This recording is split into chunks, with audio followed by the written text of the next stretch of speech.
अब है हमारा मिडिवल इंडिया यानी कि मध्यकालीन भारत। अब यहाँ पे कुछ अलग नहीं है, बस एंशिएंट इंडिया से ही कंटिन्यू हो जाता है। पढ़ने की सहूलियत के लिए इसको अलग नाम दे रखा है तो ये इंडियन हिस्ट्री। ओके, तो 750 तक जो पढ़ते हैं, 750 एडी तक, ओके, वो होती है आपकी एंशिएंट हिस्ट्री। 750 ऑनवर्ड्स, 750 से लेके 1700 समथिंग तक होती है आपकी medieval history. But before we move forward, थोड़ा सा आपको अपने बारे में बता दूं। मैंने 2022 में यूपीएससी का इंटरव्यू दिया है। उसके अलावा मैंने 5 बार यूपीएससी प्रीलिम्स क्लियर करके मेंस के लिए अटेम्प्ट किया है, और 3 बार स्टेट पीसीएस का प्रीलिम्स करके 3 बार मेंस दिया है। मैं स्टेट बैंक ऑफ इंडिया में असिस्टेंट मैनेजर होता था एसबीआई पीओ का एग्जाम क्लियर करके, और उससे पहले मैं जब एयर इंडिया गवर्नमेंट कंपनी होती थी तो वहां पे असिस्टेंट कंट्रोलर होता था। और यूपीएससी कोचिंग इंडस्ट्री में मुझे लगभग 9 साल का एक्सपीरियंस है डिफरेंट पोस्ट पे, जिसमें कि answer evaluation, content creation, question paper setting, teaching, mentorship etcetera, इन सब का एक्सपीरियंस है। उसके अलावा मैंने स्टडी आईक्यू आईएएस में भी यूपीएससी मेंटोर की भूमिका में काम किया है।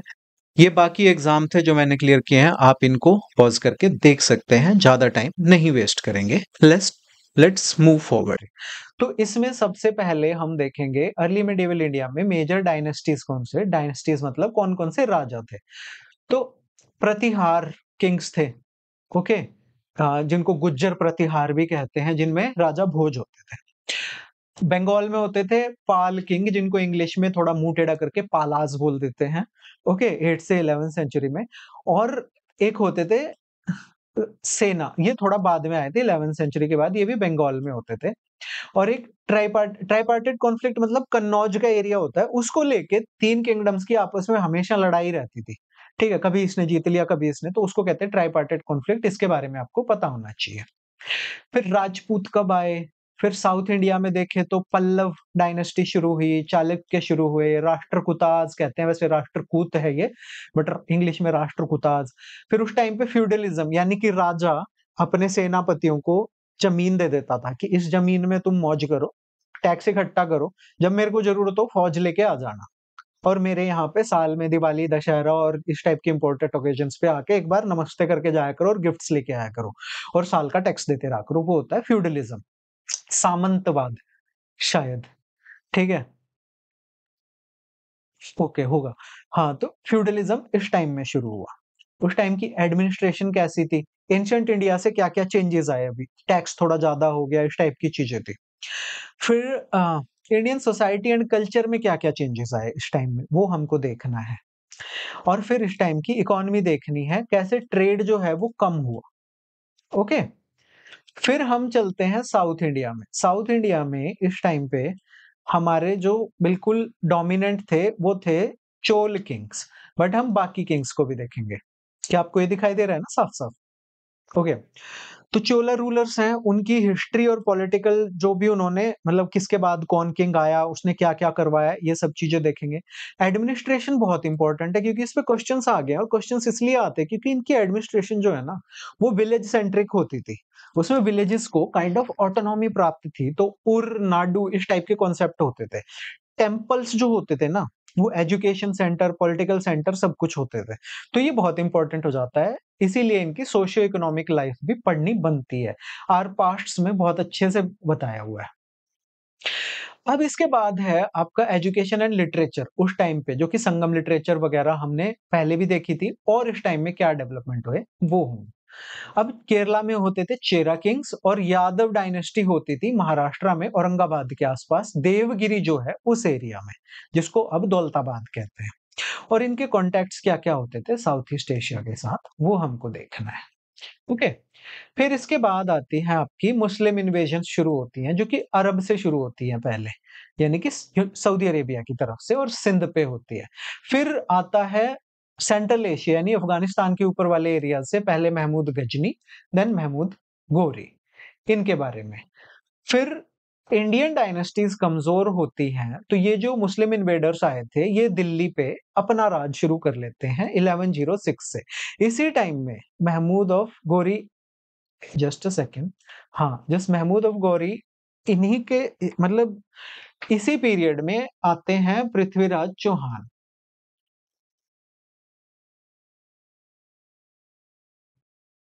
ठीक है, तो 1191 में वो हार गए थे। ओके, उसके बाद से यहाँ पे एक तरह से केओस शुरू हुआ और 1206 में जो मुस्लिम डायनेस्टीज़ हैं, उनका दिल्ली पे रूल शुरू हुआ। तो सबसे पहले 1206 में जो आई, वो थी स्लेव डायनेस्टी, गुलाम वंश जिसको कहते हैं। फिर आते हैं खिलजी, जिसमें कि वो है अलाउद्दीन खिलजी वगैरह। फिर आता है तुगलक, मोहम्मद बिन तुगलक, फिरोज़ शाह तुगलक वगैरह। प्रोविंशियल किंगडम्स यानी कि ये तो दिल्ली के आस-पास के एरिया में थी। बाकी मांडू हो गया और गुजरात हो गया और इन एरियाज़ में अलग मुस्लिम रूलर्स थे, उनके बारे में भी। अब उनके खिलाफ इंडियन रूलर्स ने कैसे रेजिस्टेंस दिखाया, ये भी हमको देखना है। फिर तुगलक के बाद आता है यहाँ पे आपकी सैयद डायनेस्टी, ठीक है? सैयद के बाद लोधी और लोधी डायनेस्टी के टाइम में अटैक्स होते हैं मंगोल्स और अदर तुर्क्स के, जो कि क्वेश्चन यूपीएससी शायद 2021 में पूछ चुका है कि किसके टाइम में ये अटैक हुआ। इनकी again administration, economy, urbanisation, society and culture और अगर scientific knowledge, legal system, challenges, ये सब तो हर किसी में है ही, आपको हर जगह पढ़ने ही है। अब एक वो होता है कि 1206 से 1526 का पीरियड जो है, इसमें 1, 2, 3, 4, 5, 6 डायनेस्टी आ गई, बट इनको ऐसे दिखाया जा रहा है जैसे एक डायनेस्टी है, बट ऐसा नहीं है, ये सब अलग-अलग है। वो थोड़ी इंडियन हिस्ट्री को इस तरह से लिखा गया है कॉलोनियल टाइम में, अंग्रेजों के टाइम में और उसके बाद से अपने ये पोस्ट इंडिपेंडेंस टाइम में, कि एक तरह से इस टाइम को डोमिनेंट दिखाया गया है कि हाँ, यही रूल था, फिर मुगल्स डोमिनेंट हो जाते हैं। अब नॉर्थ इंडिया में और क्या-क्या स्ट्रगल चल रहे थे, वो हमको पढ़ने हैं, जिसमें मेजर प्लेयर्स होते हैं आपके अफ़गान, राजपूत और मुगल। तो इब्राहिम लोदी और बाबर का फर्स्ट बैटल ऑफ पानीपत होता है 1526 में, ठीक है?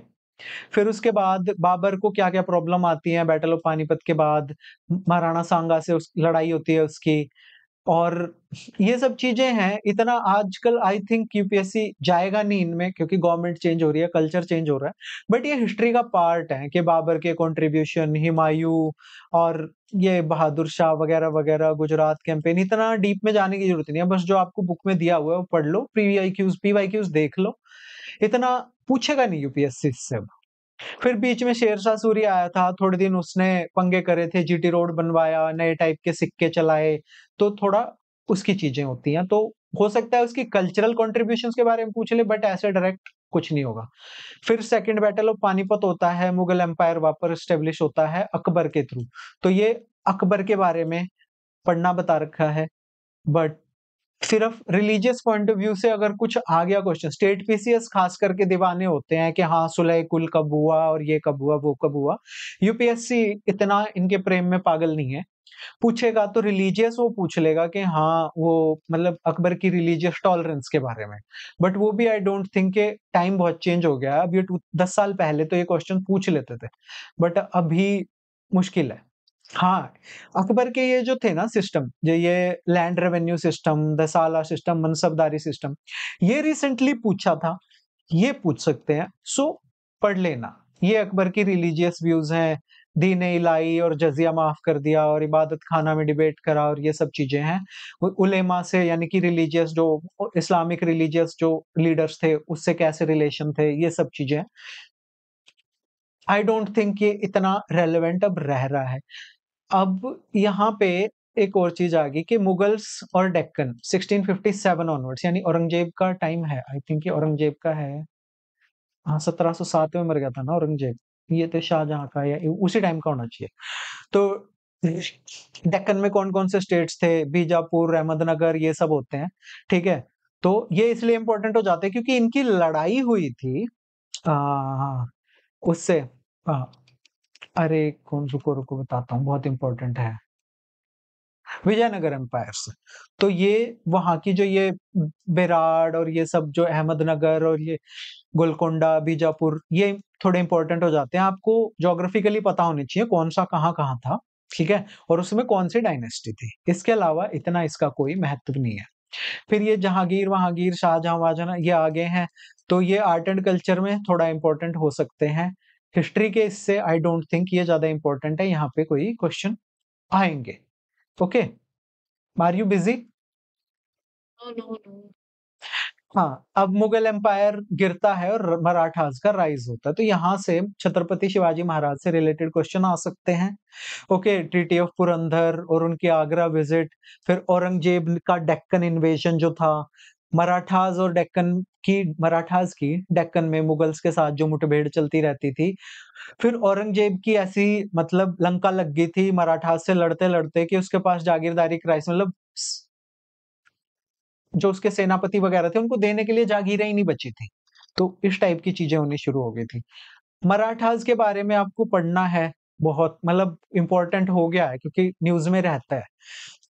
तो उनकी एक्सपेंशन की पॉलिसी क्या थी और गुजरात, मालवा पे उन्होंने एडवांस किया था। मतलब मराठास की हिस्ट्री जो एनसीईआरटी में है या जो आपको पढ़ाई जाए, छत्रपति शिवाजी महाराज का एडमिनिस्ट्रेशन कैसा था, उनके सक्सेसर्स कौन थे, फिर पेशवाज़ का राइज़ हुआ, यानी कि जो छत्रपति के प्राइम मिनिस्टर होते थे, उन्होंने गवर्न करना शुरू कर दिया। और कौन-कौन सी मराठा डायनास्टीज़ थी, भोसले, गायकवाड़, होलकर, सिंधिया, ये इंडिया में कहाँ-कहाँ पे होते थे, ठीक है? तो ये सब चीज़ें सोशल कल्चरल लाइफ उस टाइम की, ये सब चीज़ें आपको पता होनी चाहिए। फिर है सबसे इम्पोर्टेंट जिसके बारे में क्वेश्चन बहुत आसानी से पूछा जा सकता है, वो है विजयनगर एम्पायर। ओके, ये बहुत इम्पोर्टेंट है, मार्क कर लो। Everything about Vijayanagara empire is important. इसमें एक चीज़ मैं लिखनी भूल गया एंड दैट इज़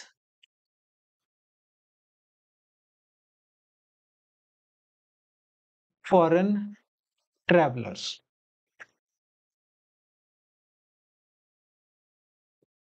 यानी कि विजयनगर एम्पायर के बारे में फॉरेन ट्रैवलर्स ने किसने क्या कहा है, निकोलो डी कॉन्टी और ऐसे-ऐसे बहुत सारे हैं जिन्होंने बताया है।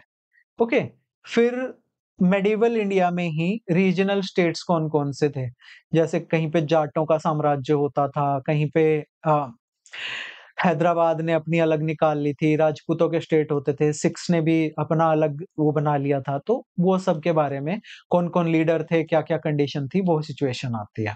फिर आते हैं पुछल्ले मुगल, यानी कि औरंगज़ेब के बाद के जो मुगल हैं, जिनके बस का कुछ नहीं था, मोस्टली उनमें से उनके प्राइम मिनिस्टर्स ने या तो अंधे कर दिए थे या मार दिए थे या बंधक बना के रख लिए थे और मोस्टली वो किसी को अफ़ीम की लत लगा दी, किसी को दारू की लगा दी, यही हाल था। ठीक है? तो वो है। राजपूत उस टाइम में कैसे थे? मराठास अगेन, ये सब आपको देखना है, पढ़ोगे ना तो ये अपने आप पता लग जाएगा। फिर आपकी सोसाइटी उस टाइम की कि रूरल सोसाइटी कैसे होती थी, टाउन्स एंड लाइफ कैसे हुई, सब एनसीईआरटी में है ये। क्या-क्या आर्ट एंड क्राफ्ट होती थी उस टाइम पे, टेक्सटाइल्स वगैरह, वुमेन की हालत क्या होती थी, स्लेव्स होते थे, नहीं होते थे, स्टैंडर्ड ऑफ लिविंग कैसा था, रूलिंग क्लासेस थी, उनमें और नॉर्मल में क्या था, मिडल स्ट्राटा सोसाइटी का था, वो कौन होते थे, ट्रेडर्स होते थे, कौन होते थे और कमर्शियल क्लास, ये सब चीज़ें देखनी है सोसाइटी और स्ट्रक्चर में। फिर ये आपके हैं ट्रेड वगैरह, ये सब चीज़ें आपको देखनी है। ओके? तो ये थी आपकी मेडिएवल हिस्ट्री। ओके? वीडियो अच्छा लगा तो आई विल अर्ज यू कि आप मेरे इस चैनल को लाइक करें, शेयर करें, सब्सक्राइब करें। टेलीग्राम पे भी सेम नाम से मेरा चैनल है, उसको भी फॉलो करें, अपने दोस्तों को फॉरवर्ड करें क्योंकि अभी सिर्फ आपका फॉलो ही मेरी कमाई है। Okay, so thank you for watching, you are watching the underdogs Acharya.